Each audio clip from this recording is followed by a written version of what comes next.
그림에다가 한번 써보면서 제목 말해봅시다. 자, 1장. 자, 다시 한번 1장. 억압 쭉 2장. 네, 3장. 네, 4장. 네, 5장. 네, 6장. 그렇죠. 7장. 8장. 네, 9장. 10장. 11장. 네, 12장. 그렇죠. 거기 약자들 다 알죠. 10가지 재앙. 자, 쭉 올라와서 13장. 우회로. 자, 14장. 네, 15장. 그렇죠. 그러니까 두 개 있는 거죠. 두 개. 홍해 건너서 찬양하고 노래하고 그 다음에 마라의 쓴물 만나잖아요. 그렇죠. 그래서 노래 마라예요. 두 가지 사건 나눠서 했어요. 자, 내려와서 이제 16장. 그러니까 만나가 처음 나오는 데가 출애굽기 몇 장이에요? 그 16장에서부터 만나가 시작돼서 이제 쭉 여호수아까지 가는 거예요. 여호수아까지. 그렇죠? 자, 16장. 그다음에 17장. 두 가지 사건 있죠. 뭐뭐 사건이죠? 물 사건, 그다음에 아말렉 사건. 그렇죠? 두 가지 있었죠. 18장. 자, 그리고 쭉 올라와서 19장. 그다음에 이제 율법 들어가죠. 20장. 21장. 종사폭배, 종, 히브리 종, 그다음 사형제, 폭력에 관한 죄, 그 다음에 배상 관한 문제였죠. 자, 22장, 배문약, 배는 배상, 문은 문란죄, 약은 약자보였죠. 그 다음에 23장, 제절약, 제는 재판법이죠. 재판 어떻게 하느냐? 절은 절기들에 대해서, 그 다음에 약은 이건 약속들이죠. 내가 너희와 같이 들어가서 가나안을 다 박살을 내고 너에게 주겠다. 그 약속들을 하셨던 거죠. 24장. 그렇죠. 이제 그 율법 가지고 언약 맺고, 이제 성막으로 들어가죠. 25장. 언상 등. 언은 뭐예요? 언약궤, 그 다음에 떡상, 그리고 등잔대. 그렇죠. 26장. 덮개, 널반, 휘장. 그리고 27장. 번제단, 울타리, 그 다음에 등불기름. 그하는 얘기였죠. 그 다음에 28장. 그렇죠. 그 다음에 29장. 제사장의 임식이죠. 그 다음에 30장. 분향단, 물두멍, 관유, 향. 피우는 향 말하는 거죠. 향.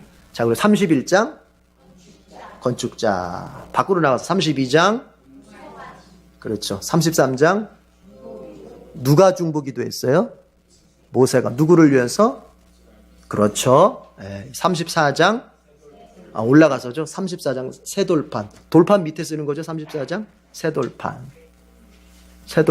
그렇죠. 첫 번째 돌판 모세가 깼고, 하나님께서 두 번째 돌판은 네가 만들어서 가지고 올라와라 하셔서 새 돌판 만들었죠.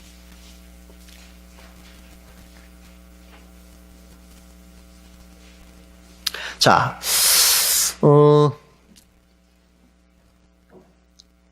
25장부터 계속해서 이제 하나님께서 성막에 관련해서 말씀을 계속 주셨어요. 중간에 이제 뭐 우상숭배 사건도 있었고, 뭐 이런 우여곡절이 있었지만, 이제 오늘 우리 35장 볼 텐데, 35장부터 40장까지는 실제로 성막을 만들어서 하나님 앞에 봉헌하는 것까지 이제 우리가 보게 될 거예요. 앞에서는 성막을 이렇게 만들어라 하고 하나님께서 설계 도면을 주신 거라면은 그 설계 도면대로 이제 35장부터는 이제 실제로 만드는 작업을 하게 됩니다. 그래서 내용이 겹치는 것들이 있어요. 겹치는 것들이. 앞에서 설계도와 뒤에서 실제 만드는 것들이 이제 겹치는 것들이 있을 수 있어요. 그럼 우리가 실제 만들 때도 우리가 설계도 배울 때 그때 우리가 영상 자료 보면서 우리가 그 성막에 관련한 자료 보면서 했었죠. 실제 만들 때도 똑같이 보면서, 그래서 우리가 두 번을 보게 되는 거예요. 그래서 한 번 더 볼 기회가 있어요. 첫 번째 설계도 우리가 볼 때 못 보셨던 분들은 이번에 실제 만들 때 꼭 오셔서 그 실제 영상을 보면 그림을 보면은 성경이 말하는 이런 성막이라든지 성구라든지 이런 것들이 이렇게 생겼구나. 여러분 그렇잖아요. 백문이 불여 일견이라고 그랬잖아요. 100번 듣는 것보다 한번 보는 게 더 낫다. 그거죠. 그 성경을 성막과 관련해서 아무리 그거 귀로 들어도 잘 몰라요. 한번 딱 보면 언약궤 그걸 눈으로 한번 보는 게 낫고 성막 할 때 그 성막의 전체적인 그 모양새가 어떻게 돼 있는지를 딱 한번 볼 때 이게 성경을 더 우리가 마음에 와닿게 더 이해할 수 있어요. 그래서 근데 오늘은 성막을 이제 만들긴 만드는데 여러분 성막을 만들려면은 뭐가 필요해요? 교회 건축하려면 뭐 필요해요? 교회를 세우려면은 여러분 교회를 세워나가는데 필요한 게 뭐예요? 돈이 필요하잖아요. 돈이. 그래서 오늘 하나님께서 이제 너희들 성막을 짓기 위해서 필요한 예물을 바쳐라. 그거로 이제 시작을 하게 돼요. 예. 그래서 교회는 믿음과 그리고 물질로 세워지는 거예요. 이걸 잊으면 안 돼요. 믿음과 물질 그게 두 가지가 잘 조화를 이룰 때 아름다운 교회가 되는 거예요. 믿음은 넘쳐나는데 물질이 헌신이 없어서 결론적으로 물질이 헌신이 없으면 세워질 수 없어요. 반면에 물질은 넘쳐나서 물질은 많은데 공동체가 믿음이 없으면 그때도 주님의 교회는 세워지지 않아요. 주님의 교회는 믿음과 물질이 균형을 잘 잡아야 돼요. 오늘 이제 그런 마음으로 우리가 그런 얘기들을 좀 먼저 마음에 생각하고 같이 봅시다. 자, 35장, 출애굽기 35장에 들어가 보면 2절 지도 표시하겠습니다. 2절.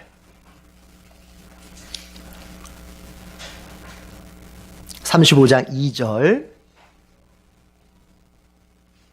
자, 같이 읽어봅시다. 지도 표시하고요. 다 같이 시작. 엿새 동안은 일을 해야 합니다. 그러나 일의 날은 당신들에게 거룩한 날, 곧 주님께 바친 완전히 쉬는 날 안식일이므로 그 날에 일을 하는 사람은 누구든지 사형에 처해야 합니다.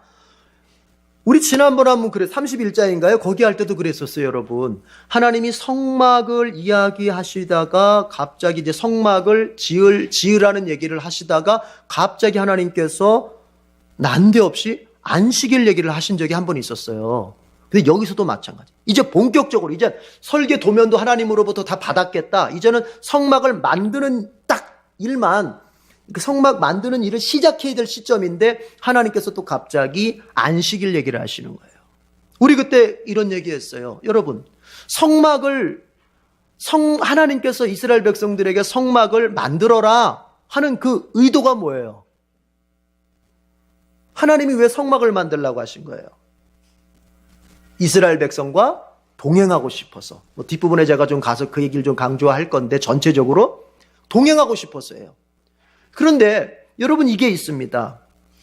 하나님이 나와 아무리 동행하려고 어떤 물리적인 성막이 있다 할지라도 그 외적인 물리적인 성막은 있지만 내적인 나의 신앙에 쉽게 말하면 나의 신앙에 순종이 없으면 하나님은 동행할 수가 없는 거예요.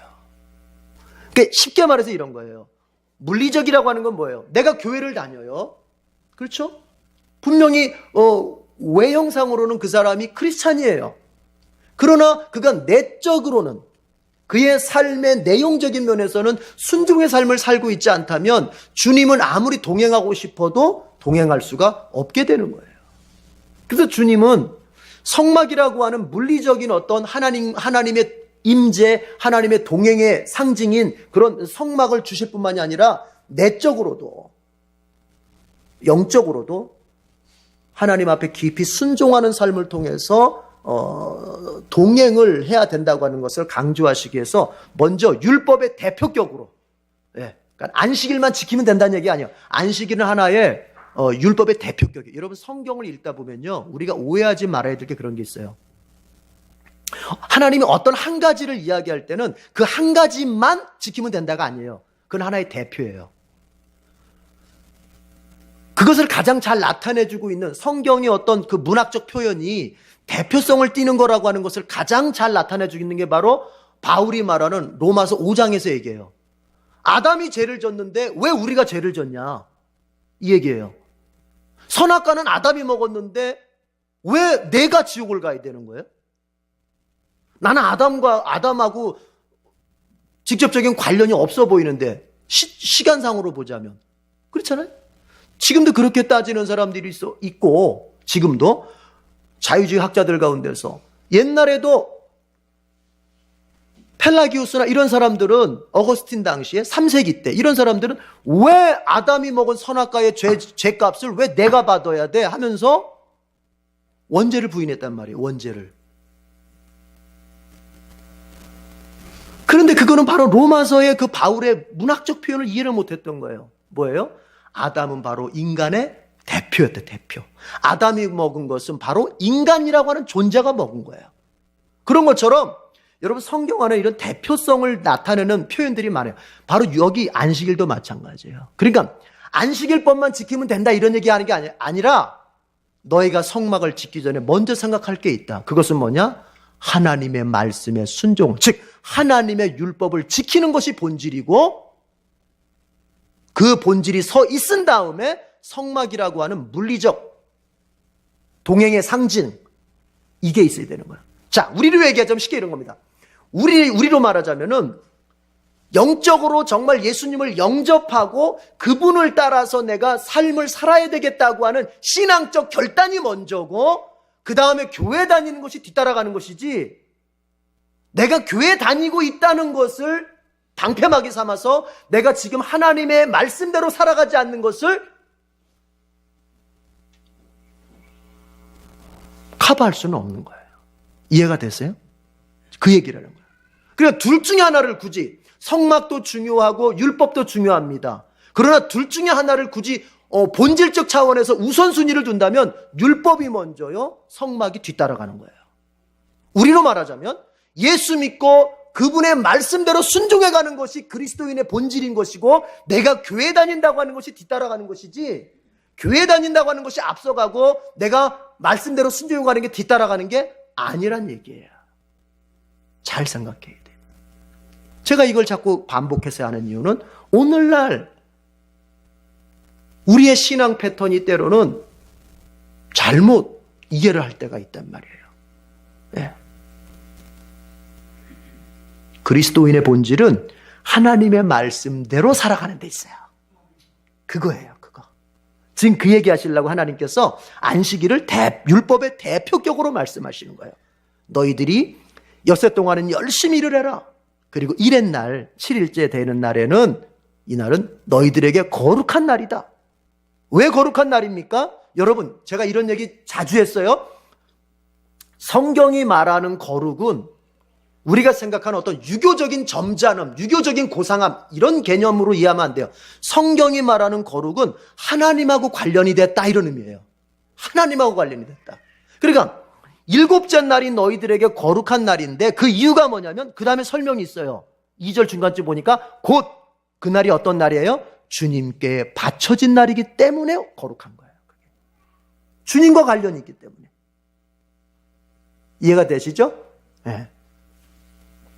그래서 그날은 어떻게 해야 돼요? 모든 일을 멈추고 어떤 일도 하면 안 된다. 여러분 심지어 이렇게까지 얘기합니다. 3절 보니까요. 불을 피워서도 안 된다. 아하, 여태까지 모세가 안식일을 이야기하면서 이런 표현 써본 적 없어요. 여기 처음 나와요. 심지어 뭐예요? 불도 피우지 마라. 당신 먹고 살려면 불 피워야 돼요. 모든 일상의 것을 멈추라는 거예요. 아무것도 하지 말라는 거예요. 일상에. 그러니까 자기를 위한 삶, 자기를 위한 어떤 일은 아무것도 하지 말라는 거예요. 그러면 여러분 생각해 봐요. 자기를 위한 일은 아무것도 하지 않는다면 뭘 하라는 얘기예요? 그날은 온전히 하나님을 위해서 다 써야 된다니, 하나님. 그래서 직접 모세가 표현하잖아요. 주님께 바쳐진 날이다. 이렇게 얘기하잖아요.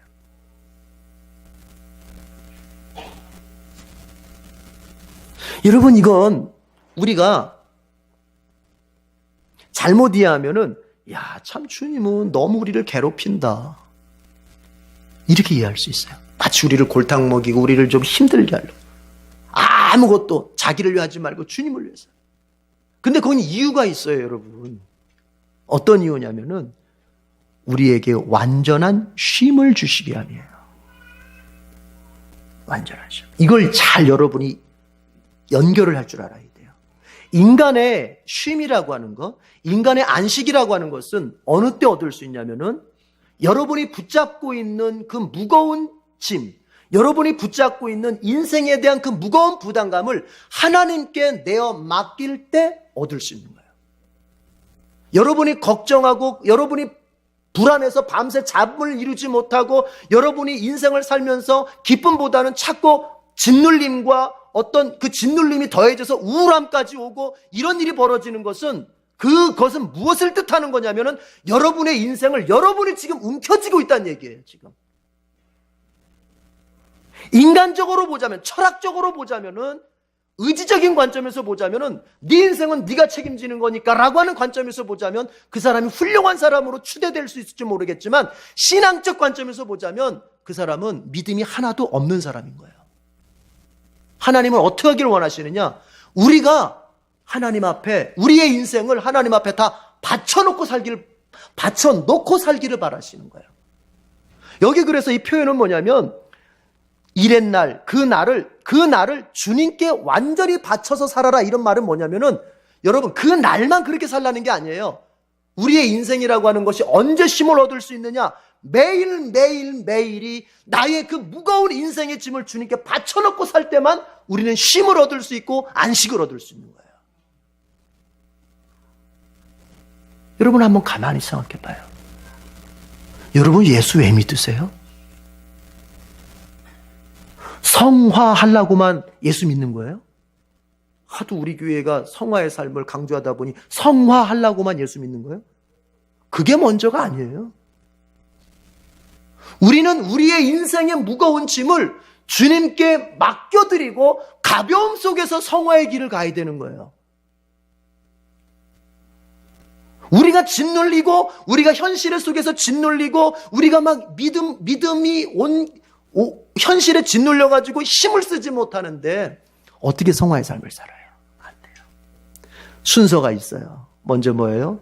내가 그리스도 안에서 모든 죄를 용서받았다 라고 하는 믿음 속에서 죄짐을 주님 앞에 맡기고 그리고 나의 현실을 살아가면서 물질적, 관계적, 직장의 삶, 가정의 삶, 자녀의 삶 내가 짐지고 있지만 이것으로 말미암아 너무 짓눌리고 있는 것들을 현실의 짐을 주님 앞에 딱 맡기는 가운데서 죽으면 죽으리라 하는 믿음으로 맡기고 그 다음에 내가 주님을 따라서 거룩한 성화의 삶을 살아가야겠다 이렇게 가야 되는 거예요.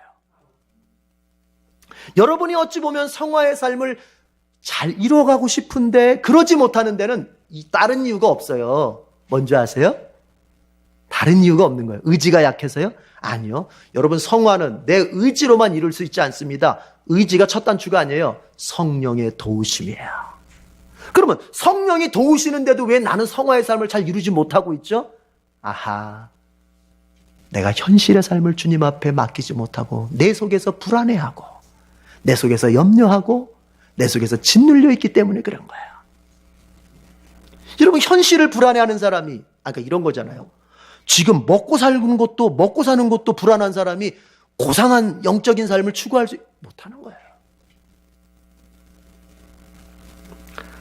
여러분, 여러분의 삶에 안식이 있기를 축원합니다. 정말 우리 에덴교회 교인들이 얼굴이 폈으면 좋겠어요. 폈으면 좋겠어요. 우리가 신앙 때문에 고뇌하고 때로는 내가 잘 되어지지 않는 나의 성화의 삶 때문에 고뇌하고 좋아요. 저도 그럴 때가 있으니까. 그러나 여러분, 내가 세상 염려로 근심하면서 먹고 사는 문제로 근심하면서 내가 세상살이 어떻게 살아야 될까에 대한 그 근심 때문에 얼굴이 어두운 것과 왜 나는 믿음의 삶을 잘 감당을 못할까? 성화 때문에 고민하는 이건 다른 거예요. 이건 완전히 달라요. 여러분의 마음이 안식을 얻을 수 있기를 바랍니다. 그래서 성경은 아까 대표성을 말한다 그랬죠. 하나님께서 안식일을 온전히 나에게 바치고 너는 나를 위해서 그날을 써라. 그날만큼은 적어도 그날만큼은 나에게 완전히 맡기고 나를 위해서 살아봐라. 그러신 이유가 뭐겠어요? 그러면 나머지 6일은 네 마음대로 살아라 이런 의미겠어요? 그게 아니라니까요. 주일을 그렇게 주님 앞에 맡겨놓고 주님을 위해서 사는 주일을 그렇게 연습했으면은 나머지 6일 동안도 그렇게 살라는 얘기예요. 그런데 희한한 것은 우리는 주님 앞에 맡기고 주님을 위해서 살 때 내 마음속에 기쁨이 생기는 거예요. 이걸 경험해야 진짜 신자예요. 이걸 경험해야 지금 목사가 하는 얘기가 무슨 소리인지를 이해할 수 있어요. 정말 주님 앞에 딱 맡겨놓고 내가 주님을 위해서 살았을 때 느껴지는 그 기쁨과 그 승리와 그 마음속의 담대함과 자신감과 이런 것들을 경험한 사람이 맡기고 산다고 하는 것이 이렇게 좋은 거구나 라고 하는 것을 이해를 하는 것이지. 그걸 경험하지 못한 사람은 지금 제 얘기가 무슨 얘기인지 도통 이해를 못하게 되는 거예요. 지금 마치 귤을 먹어본 사람이 제가 여러분 귤 참 맛있습니다 할 때 맞아 내가 먹어봤는데 그 맛이 그냥 그 맛이 이렇게 우리의 뇌를 갖다가 땅 때리면서 내가 먹어봤던 맛이 뇌를 때리면서 입에 군침이 사사사 돌 텐데 귤을 먹어본 적이 없고 사진으로만 본 사람은 귤이 그렇게 생기긴 했는데 그 맛이 어떨까? 여러분 믿음은 먹어보는 겁니다. 은혜는 맛보는 거예요. 그래서 시편에서 말하는 거예요. 너희는 하나님의 은혜를 맛보아할지어다 그러는 거예요. 여러분 매일매일을 어떻게 사냐면요. 주님 앞에 바친다는 말은 맡기는 거예요. 그리고 이제 주님께서 이렇게 하시든 저렇게 하시든 감사하며 가겠다. 맡겨놓고 나는 주님이 주시는 쉼 속에서 매일매일을 살 수 있기를 바랍니다. 여러분의 삶에 안식이 있기를 축복합니다. 우리 옆에 사람 그렇게 축복합시다. 한 번 더. 당신의 삶에 안식이 있기를 바랍니다. 중요합니다. 현대인들이 정신질환이 굉장히 커져가고 있어요. 옛날에는 정신병원이라고 하는 데가 몇몇의 특별한 사람들만 가는 곳이 되었다면 지금은 정신병원이라고 하는 데가 내과 가듯이 외과 가듯이 하는 곳이 됐어요. 그럼 뭘 말할까요? 사람들 안에 마음이 황폐해지고 정신이 황폐해져 가는 거예요. 그건 뭘 말하느냐? 사람들 마음속에 안식이 없어요. 쉼이 없어요. 뭔가 정말 현실의 삶을 살기 위해서 애를 쓰는 가운데 여러분 그 애씀이 자기 한계를 넘어서서 과부하 걸린다고 그러죠. 과부하. 나중에 나가 떨어져 버리는 거예요. 그냥 완전히 탈진해 버리는 거예요. 우리는 그런 인생을 살면 안 됩니다. 그러려면 어떻게 해요? 다시 한번 얘기해요. 여러분 걱정하지 말고 두려워하지 말고 주님 앞에 탁 맡겨놓고 주님 책임지실 거 탁 맡겨놓고 여러분 마음에 안식을 누리며 살길 바랍니다. 따라합시다. 주님은 나의 아버지이시다. 주님은 나의 어머니이시다. 그럼요. 책임집니다. 자, 그렇게 해서 안식일 얘기를 마친 다음에 5절 한번 봅시다. 5절 지도표시 한번 해보세요. 이제 5절.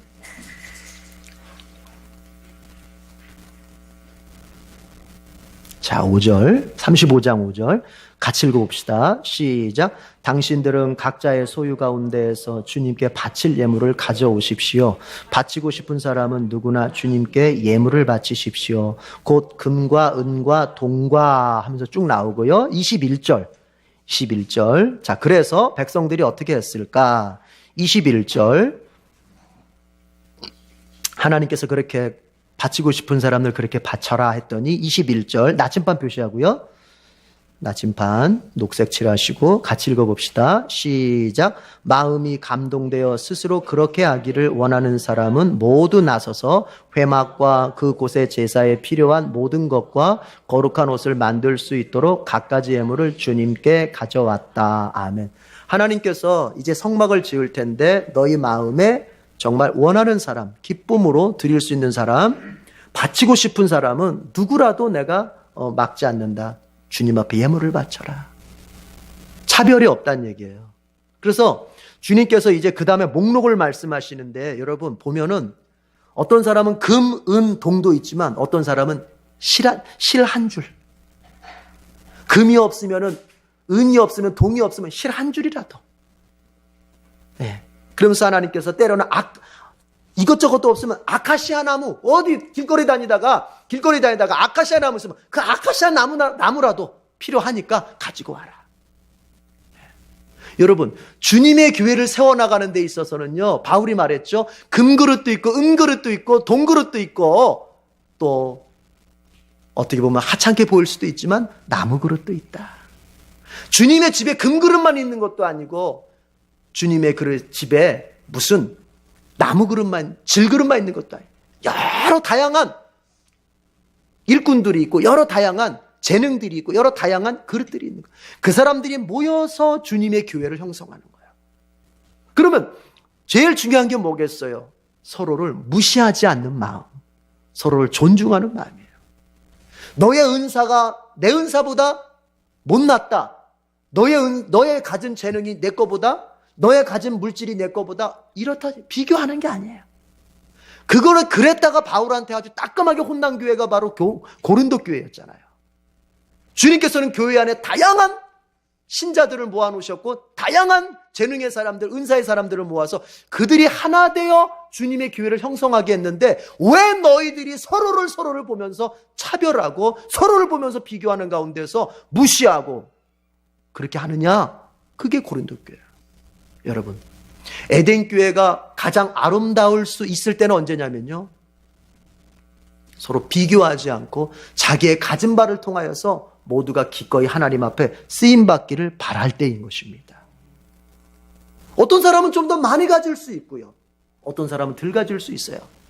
그러나 우리가 초대교회에서 봤듯이 여러분, 우리가 사도행전에서 초대교회 모습을 봤잖아요. 많이 가진 사람은 내놓으니까 적게 가진 사람에게 나눠주기도 했잖아요. 그래서 뭐라고 말했어요? 바울이 빌립보서에서 모두가 평균케 되는 것이 하나님의 뜻이다. 가진 자도 너무 많이 가져가지고 남아 썩어서 죄짓게 되는 것도 아니고, 없는 사람은 너무 없어서 못 먹어서 죄짓게 되는 것도 아니고, 가진 자가 없는 자를 도와주어서 모두의 재물이, 모두의 가지고 있는 바가, 소유가 평균케 되는 거야. 그래서 말하는 겁니다. 교회 안에서 굶는 사람이 있으면 그 교회는 잘못된 교회예요. 교회 안에서 누군가가 굶고 누군가가 정말 먹지 못해서 헐벗고 있다면 여러분, 그 교회는 나쁜 교회예요. 반면에 교회 안에 누군가의 통장에 돈이 썩어질 만큼 쌓여 있다면 그 교회도 나쁜 교회예요. 반드시 평균케 돼야 돼요. 가진 자는 없는 자를 주어서 그 없는 지체가 먹고 살며 주님을 예배할 수 있는 그런 평균된 그런 어떤 물질관, 이게 교회의 아름다움이에요. 여러분, 우리 에덴 교회가 부디 그렇게 세워지길 소망합니다.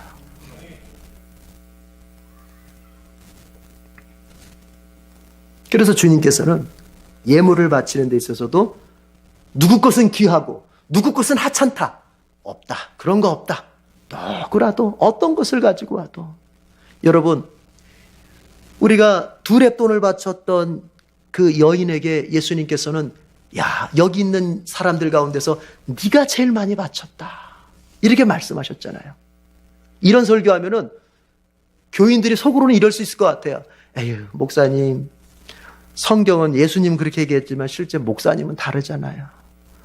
더 많이 낸 사람 좋아, 이럴 수 있을 것 같아요. 실제상 좋아요. 뭐 사람은 그럴 수 있겠죠. 사람은.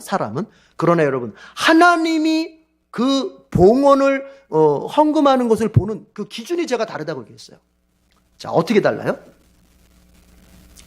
사람은 낸 액수를 본다 그랬어요. 그렇죠? 그 사람이 얼마를 냈냐를 봐요. 그러나 하나님은 내지 않은 부분을 보는 거예요. 내지 않은 부분. 이게 무슨 얘기냐? 그 여인이 동전 2닙을 냈습니다. 그런데 가장 많이 냈대요. 실제로는 다른 바리새인들이 더 많이 냈어요. 액수로 보자면 동전 2개 넣었다니까요. 오늘날 말하자면 500원짜리 동전 2개 냈다고 생각하면 돼요. 다른 사람들은 몇십만 원, 몇백만 원 낼 수, 바리새인들은 부자기 때문에 더 많이 냈어요. 그런데 예수님은 동전 두 입 보고 더 많이 냈다. 왜? 이유를 말씀하시는데 그게 중요합니다. 많이 낸 사람들은 자기들이 가지고 있는 더 많은 것들 중에서 일부를 냈다. 그러나 이 여인은 자기가 가지고 있는 전부를 냈다는 거예요. 그래서 남은 거 뭐예요? 제로. 남은 게 없어요. 여러분 비교해봐요. 내가 100만 원 내고도 나 아직도 한 몇백억 있어. 이 사람하고 나 오늘 10,000원짜리 한 장 내면 진짜 한 끼 먹을 거 없어. 하나님은 그때에 10,000원짜리 한 장 낸 그 사람을 네가 많이 했다. 왜요? 너 이거 내고 나면 먹을 거 없잖니. 너 이거 내고 나면 가진 거 없잖니. 그래서 주님의 방법이 달라요. 우리가 보는 거하고. 우리는 낸 액수를 기준으로 해서 누가 헌금 많이 했다 이렇게 말하지만 하나님은 너 그거 내고 난 다음에 뒤에 꽁쳐놓은 거 얼마나 더 있어. 이걸 보시는 거예요. 이걸. 여러분, 그러니까 이 얘기는 뭐예요? 우리가 주님 앞에 어떤 헌금을 낼 때 부끄러워할 필요가 없다는 얘기예요. 부끄러워할 필요가 없어요. 내가 가진 바에서 내가 주님 앞에 정성껏, 정말 내가 가진 바가 얼마 되지 않아서 그 안에서 내가 주님 앞에 정성껏 내면 주님은 다 기쁘시게 받는 거야. 기쁘시게. 예. 그래서 저는 그렇게 말하고 싶어요. 여러분, 정말 돈이 없을 수 있죠. 그러면 여러분 11조를 1,000원을 내는 거예요. 1,000원을. 11조 1,000원을 내는 사람이 그 다음에 10,000원 낼 수 있고, 10,000원 낼 수 있는 사람이 그 다음에 10만 원 낼 수 있고, 10만 원 낸 사람이 100만 원 낼 수 있는 거예요. 에휴, 이거 부끄러워서 어떻게 내. 이런 사람은요, 나중에 더 못 내요. 우리 주님이 보시는 그 기준이 달라요. 여러분이 주님 앞에 드리는 것이 무엇이든지 간에 주님은 그것에 대해서 너 왜 이거밖에 안 돼? 이렇게 말씀하시지 않고 귀하다, 귀하다, 귀하다. 하나님께서 여러분을 다 귀하게 보십니다. 그래서 귀한 여러분이 하나님 앞에 드리는 헌신은 그 헌신이 어떠한 모습이든 주님은 또 기쁘게 다 받으시는 거예요. 귀하게 받으시는 거예요. 그래서 주님께서 이제 예물을 그렇게 성막 올려서 예물을 좀 바치거라 했더니 어떻게 했어요? 마음이 감동된 사람. 자, 원칙이 있어요. 그러니까요. 여러분, 주님 앞에 뭔가를 바치기 전에 꼭 그 사람이 경험해야 될 게 뭐냐면 마음에 감동이 있어야 돼요. 성령께서 그 사람의 마음을 흔들어 놓으시는 거예요. 이게 있어야지 이거 없이 주님 앞에 뭘 바쳤다가는 시험 들어요. 큰일 나요. 바쳐요. 저도 그런 경험을 했었어요. 제가 더 젊은 시절에, 지금도 젊지만 성령께서 제 마음을 흔들어 놓으시는 거예요. 목사님이 앞에서 설교하시는데 제가 다니던 교회에 막 건축할 때거든요. 그 목사님이 앞에서 설교하시는데 성령이 제 마음을 흔들어 놓는 거예요. 학개서의 표현대로라면은 성령이 마음을 막 흥분을 시켜버리는 거예요. 흥분을. 그러니까 어떻게 돼요? 주님 앞에 드리는 것이 전혀 아깝지가 않기 때문에. 성령에 의해서 내 마음에 감동이 되어져서 주님 앞에 바쳐야지. 그렇지 않고 체면 때문에, 눈치 때문에 이렇게 하면 그거는 주님 앞에 예물이 될 수도 없고 그것은 그 사람에게 오히려 올무가 됩니다. 네.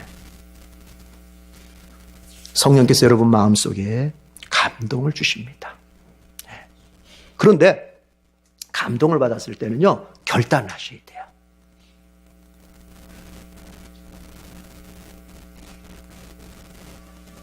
이런 게 있어요. 성령은 나에게 감동을 주시는데 내가 결단을 하지 않으면, 따라합시다, 열매는 없다. 우리가 착각하는 게 뭐냐면 이게 은혜라고 생각해요. 성령이 내 마음을 감동시켜 놓는 것까지만 은혜라고 생각해요. 근데 이걸 알아야 돼요. 그건 은혜의 시작이에요. 은혜의 시작. 그것이 나의 결단과 행동을 통해서 열매를 맺어지는 것까지 가야 은혜가 완성되는 거예요. 그러니까 우리는 모여서 와우! 할렐루야! 막 마음에 뭔가 찌릿한 게 왔다 이거죠. 그리고 집에 가요. 아무것도 없어. 그럼 그거 은혜가 아니고 그걸 가리켜서 감정 노름했다 그렇게 말하는 거예요. 성령이 내게 감동을 주십니다. 너 이렇게 해야 돼. 너 이렇게 하는 게 좋겠다. 나는 네가 이왕이면 이걸 선택했으면 좋겠는데. 그때 내가 아멘 주님 하겠습니다. 하겠습니다. 내 의지와 어떻게 보면 상충될 수도 있겠지만 성령이 나를 그쪽으로 가라 하시니 가겠습니다. 행할 때 열매가 있는 거예요. 그래서 이스라엘 백성들도 어떻게 됐어요? 마음에 감동이 되어 스스로 그렇게 하기를 원하는 사람들이 생겼고 그 사람들 모두가 나와서 필요한 것들을 다 주님 앞에 가져왔다고 21절에 얘기하는 거예요. 여러분, 우리 에덴 교회에 마음에 감동되어지는 사람 그리고 그것을 행동으로 옮겨지는 사람이 많아지기를 권면합니다. 예.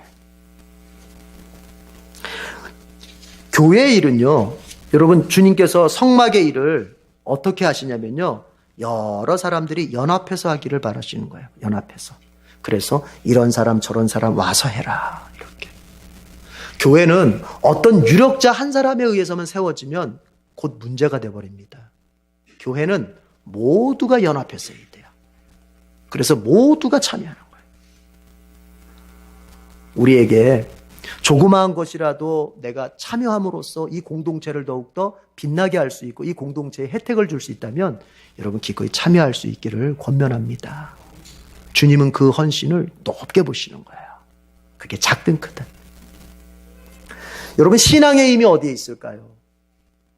믿음이 있다고 하는 것은 그 사람에게 믿음이 있다고 하는 것은 우리는 뭘 보고 그것을 저 사람에게 믿음이 있다고 하는 것을 우리가 생각할 수 있을까요? 예상할 수 있을까요? 그것은 드리는 데서 나타나는 것입니다. 신앙의 힘은 이상하게 나로 하여금 하나님 앞에 드리게 만드는 힘이 있는 거예요. 신앙은 두 가지로 구성되어 있어요. 어떻게? 먼저는 받아요. 누구로부터? 하나님으로부터 받아요. 뭘 받아요? 하나님으로부터 은혜를 받아요. 이게 신앙의 첫 단추예요.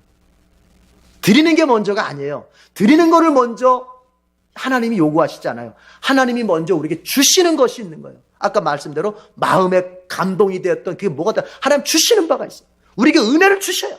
그리스도를 통해서 우리에게 구원을 주시고 성령을 통해서 우리에게 중생과 생명을 주시고 주님은 우리에게 먼저 주시는 거예요. 그게 신앙의 한 축이에요. 그래서 여러분 받는 것을 잘할 수 있어야 됩니다. 하나님 여러분에게 많이 주시길 바랍니다. 여러분 많이 받으시길 바랍니다. 받으시는 거예요. 그러나 그것은 한 축이에요. 나머지 한 축은 뭘까요? 하나님 앞에 받았으면 나도 하나님 앞에 드리는 게 있는 거예요. 이게 신앙의 한 축을 이루는 거예요. 어쩌면 이 드리는 걸 통해서 이 우리의 신앙의 뜨거움, 신앙의 수준, 하나님에 대한 그 간절함, 하나님에 대한 사랑의 정도를 측정할 수가 있게 되는 거예요. 그래서 신앙이 두 가지 축을 가지고 있어야 돼요.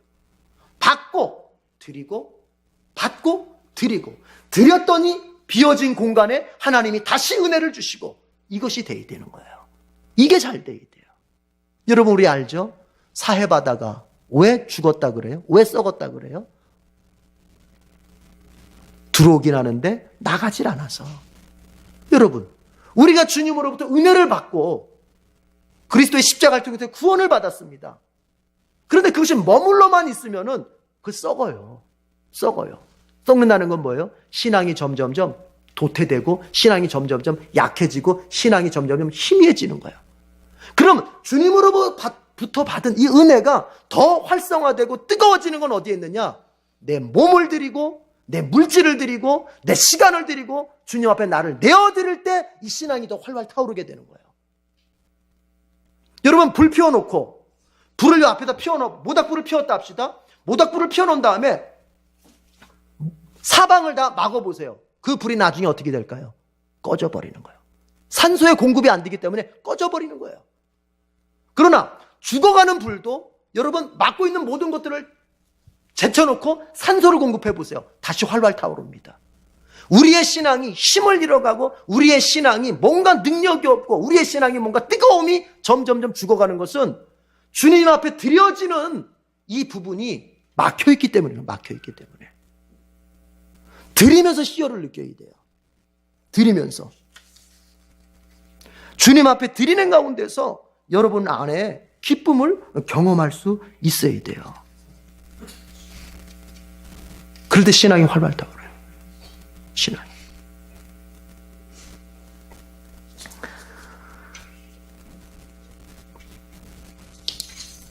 (29절) 한번 읽어보겠습니다. 제가 그 말씀을 방금 드렸던 말씀 29절에서 우리가 증거를 볼 수 있어요. 29절 다 같이 시작. 스스로 바치고 싶어하는 모든 남녀 이스라엘 자손이 주님께서 모세를 시켜 명하신 모든 것을 만들려고 기쁜 마음으로 물품을 가져다가 주님께 바쳤다. 어떤 마음으로? 기쁜 마음. 기쁜 마음.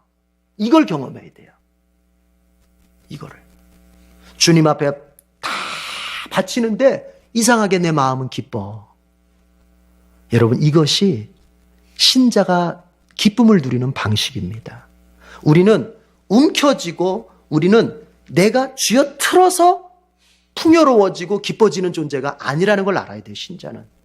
신자는 주님 앞에 그리고 내 이웃 앞에 바치고 나누어주는 과정을 통해서 기쁨을 경험하는 존재가 바로 신자예요. 이거를 우리가 기억해야 돼요. 여러분에게 이런 기쁨이 충만하길 바랍니다. 그러면 이게 이 세상 기쁨에서만 끝나느냐? 그렇지 않았습니다. 예수님만 약속하셨어요. 너희들이 하나님과 이웃을 위해서 그렇게 사용한 그 모든 물질들, 헌신들이 어디에 남아있다? 하나님의 나라에 그대로 남아있다. 쌓인다는 거예요. 그래서 뭐라고 말합니까? 너희들이 여기다가 물질을 쌓아두면 도둑이 들어와서 가져갈 수 있고 그게 썩어가지고 부패할 수도 있지만 하나님 나라에 쌓여진 너희의 재물과 너희의 그 헌신의 모든 애씀들은 그것은 누구도 가져갈 수 없고 그것은 누구도 도둑질해 갈 수 없다. 이렇게 말씀하십니다. 여러분 기억하세요. 여러분이 주님 앞에 드린 그것들이 없어지는 게 아니에요. 한번 물어봅시다. 여러분이 하나님의 나라에 가실 거 믿으시죠? 여러분 하나님 나라에 가실 거 기대하시죠? 그곳에 여러분의 것이 쌓여져 있는 거예요. 쌓여져 있는 거예요. 네.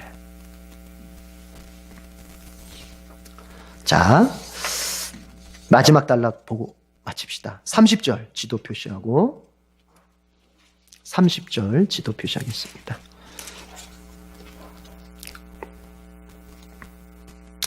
같이 읽어봅시다. 다 같이 시작. 모세가 이스라엘 자손에게 말하였다. 주님께서 유다 지파 사람 훌의 손자이며 우리의 아들인 부살레를 지명하여 부르셔서 마지막 34절 나침반 표시하고 읽읍시다. 34절 나침반 표시하고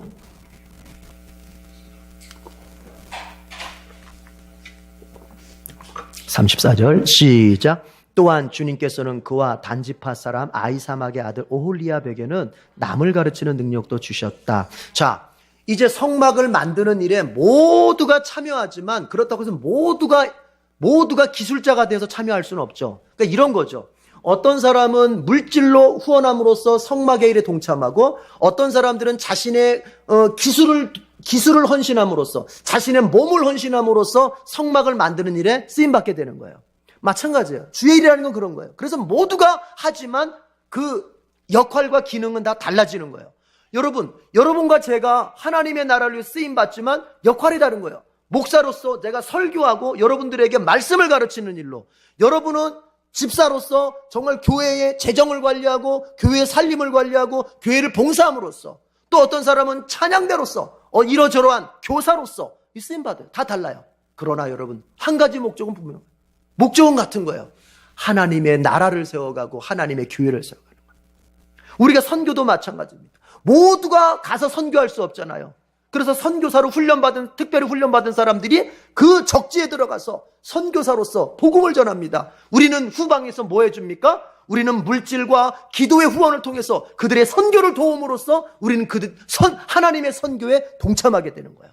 하나님께서 이스라엘 백성들이 물질적 후원을 통해서 다 동참하도록 요청하신 다음에는 이제 그 몸으로서 헌신한 사람들을 하나님이 세우시는데, 그게 바로 대표적인 사람이 부살렐과 오홀리압이에요. 하나님이 자신의 일꾼을 선택하시는 거예요. 여러분, 이제 이 한마디 하고 마칠게요. 여러분들이 에덴교회에서 어떤 모습으로 봉사하고 있든지 그 자리에 여러분을 세우신 분은 하나님이시라는 것에 대한 믿음을 가져야 돼요. 피아노 반주를 하고 찬양대를 쓰고 여러분 교사를 하고 주방에 일을 하고 여러 다양한 봉사들이 있습니다만, 우리가 그것을, 이 자리에 나를 누가 세우셨다? 하나님이 세우셨구나, 이게 있어야 돼요. 부살렐과 오홀리압, 그 일꾼을 누가 부르십니까? 성경이 말하잖아요. 하나님이 지명하여 부르셨다는 거예요. 하나님은요, 하나님의 일을 반드시 사람을 통해서 하시는데, 그런데 그 일꾼은 하나님이 직접 손수 선택하시는 거예요. 그런데 이게 있어요. 하나님이 손수 선택하시지만 임명할 때는 공동체를 통해서 임명하시는 거예요. 그래서 여러분들이 임명받을 때는 공동체를 통해서, 교회를 통해서 집사로 임명받고 뭐 반주자로 찬양대로 임명을 받지만, 그것은 그 공동체를 통해서 누가 나를 선택하셨다? 하나님이 선택하신 거예요. 믿으십니까? 이 믿음이 없으면 봉사 어렵습니다. 하나님이 나를 이 봉사의 자리에 심어주셨다고 하는 그 믿음과 자부심이 있을 때 이것을 내가 끝까지 감당하는 거예요. 그렇지 않고 마땅히 할 사람도 없고 그냥 목사님이 해보라고 하니까 한번 해보는, 이렇게 가면은 그 봉사가 짐이 되고 어느 순간부터는 내려놓고 싶은 것이 되는 거예요. 여러분이 어느 자리에서 어떠한 일로, 참 제가 다 열거하지는 않지만 여러분들이 다양한 일로 하나님의 교회에 헌신하고 있는 것으로 알고 있습니다. 그런데 그 자리 누가 부르셨어요? 주님이 부르셨어요. 나를 불러주신 주님 감사합니다. 그런 마음으로 헌신할 때 주님은 또 그에게 복을 주시는 거예요. 그래서 우리 에덴의 우리 교우들이 정말 성막을 세워간다고 하는 것은 교회를 세워가는 거예요. 여러분, 어느 누구도 열에 예외되지 말고 크든 작든 모두가 한 마음이 돼서 하나님의 교회를 더욱더 부흥되고 더욱더 아름답고 더욱더 커가도록 잘 세워갔으면 좋겠습니다. 기도하겠습니다. 고마우신 아버지 하나님, 이스라엘 백성들의 성막을 건립해가는 과정을 통해서 우리가 하나님의 교회를 어떻게 세워가야 할지에 대한 고민을 또 해보게 됩니다. 주님, 우리 에덴교회 교우들에게 먼저 복을 주시옵소서. 이들이 주님으로부터 받은 것들을 감사하게 될 때, 받은 것들을 깨닫고 감사하게 될 때, 또 자신의 것들을 들여 하나님의 나라와 하나님의 공동체를 위해서 그렇게 헌신할 수 있을 것입니다. 이스라엘 백성들에게 먼저 성령을 통하여 감동을 마음에 주셨듯이 우리 교우들에게 마음에 감동을 주셔서 우리를 위하여 생명을 내어주신 주님 앞에 우리도 이 모양 저 모양으로 내어드리는 그런 믿음으로 내가 나아가기를 결단하고, 또 그 주님 앞에 내어드렸던 모든 헌신과 우리의 섬김들이 결코 사라지는 것이 아니라 하나님의 나라의 상급으로서 우리에게 또 쌓여진다고 하는 것에 대한 믿음을 가지고 우리가 주님 앞에 바치는 자로서의 그러한 신앙적 책임을 또 다해가는 우리가 되게 해 주시옵소서. 하나님, 복을 주시옵소서.